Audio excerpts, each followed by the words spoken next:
Kata Nabi SAW, Mahdi adalah satu-satunya orang, ya, salah satu orang yang Nabi sholat jadi makmum di belakangnya.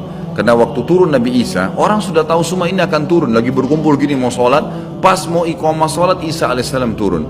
Dan orang-orang sudah mengatakan Isa sudah datang. Jadi informasi pasti, bukan lagi yang diragukan, bukan masih nebak ini Isa atau bukan, mereka sudah tahu. Turunnya kelihatan dan mereka masuklah. Lalu kemudian Mahdi mengatakan silakan memimpin hai Nabiullah. Kata Nabi Allah, imam dari diri kalian, dari kalian sendiri, dari kaum muslimin. Maka akhirnya dia pun menjadi imam. Kemudian terbentuklah pasukan tersebut, tiba di Babulut. Saya tutup dengan kisah Babulut ini. Pada saat tiba di Babulut, ya, tiba di Palestina, maka Dajjal tidak tahu yang datang ini siapa. Disebarkan berita oleh pengikutnya mengatakan, hai Dajjal, sudah datang pasukan yang ingin memerangi kita. Lalu Dajjal mengatakan, siapa yang berani mengalahkan saya? Siapa yang bisa? Bukakan pintu gerbang, kita tantang. Dia nggak tahu kalau Isa alaihissalam yang datang. Kemudian pada saat dibukakan, Dajjal dengan sombongnya, dia tahu dia tidak mati, gitu kan? Punya kekuatan super yang luar biasa. Begitu dibuka pintu gerbang, dia sengaja nunggu di pintu gerbang untuk menunjukkan, mendemonstrasikan kemampuannya di depan para pengikutnya. Ternyata waktu dibuka pintu gerbang, Isa alaihissalam di depan pasukan muslimin. Dan akhirnya begitu melihat Isa, dia coba melarikan diri dan badannya meleleh seperti melelehnya lilin, gitu kan? Jalan terus meleleh sampai akhirnya Isa alaihissalam mengejarnya sambil mengatakan, wahai musuh Allah, sudah saatnya kau mati. Diletakkan di tanah, ditekan oleh Isa alaihissalam, lalu kemudian ditombak di antara dua matanya dengan tombak emas, yang akhirnya membuat Dajjal mati. Pada saat itu pun Yahudi mengetahui masalah itu, sehingga mereka menyebar.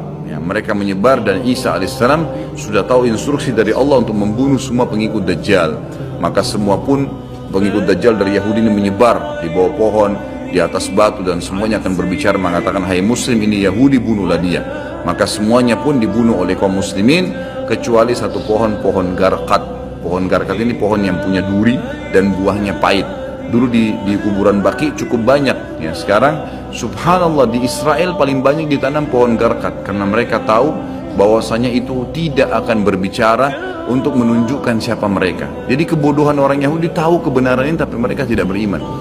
Makanya wajar Ibnu Abbas berkata dalam nama ghairil maghdubi alaihim, bukan orang yang durmuka adalah Dajjal, adalah orang-orang Yahudi karena kebodohannya. Maka pada saat itu pun dibunuhlah semuanya. Dan termasuk kata ulama hadis sebenarnya yang sembunyi di sekitar pohon garkat. Garkat ini tidak bicara, hai muslim, ini Yahudi. Tapi orang Islam pada saat itu kata ulama hadis mengetahui kalau ini pohon garkat. Mengetahui kalau ini pohon garkat. Jadi memang sudah punya gambaran. Sehingga walaupun sembunyi di pohon garkat tetap akan dibunuh oleh kaum muslimin. Karena orang-orang Yahudi tidak mengikrarkan syahadat. Mereka walaupun sudah tahu kebenaran, mereka memang tidak mau syahadat. Makanya Nabi SAW mengatakan, jangankan Isa alaihissalam, Nabi Muhammad SAW saja di zamannya, kata beliau, kalau ada 12 orang dari Yahudi yang mengucapkan syahadat, beriman pada saya, maka seluruh Yahudi akan beriman. Saking sulitnya, 12 orang saya sudah cukup. Tapi pada saat itu pun sama, walaupun dibunuh mereka tidak mau beriman kepada Allah SWT. Ini juga terjadi pada saat terjadi pembunuhan suku Quraidah. Jadi pada saat itu Nabi SAW mengepung mereka, diberikan kesempatan untuk taubat. Mereka tidak mau, akhirnya mereka menganggap kalau dibunuh oleh Nabi SAW, dibunuh oleh kaum muslimin, mereka akan menuju ke surga, gitu kan? Jadi mereka pasrah dengan dibunuh, mereka anggap itu akan menuju ke surga. Dan ini kebodohan, ya, ini kebodohan. Maka pada saat itu selesailah urusan orang-orang Yahudi ini, dan Isa alaihissalam akan memimpin di muka bumi selama, ada riwayat mengatakan 7 tahun, ada yang mengatakan 40 tahun. Membuat keadilan, dan Isa akan membunuh semua babi, menghancurkan semua salib, dan tidak ada rumah satupun kata Nabi SAW di muka bumi kecuali akan masuk ke dalam Islam, baik dalam keadaan mulia ataupun menolak, terhina. Jadi sudah tidak ada, seluruh muka bumi ini akan jadi Islam pada saat itu.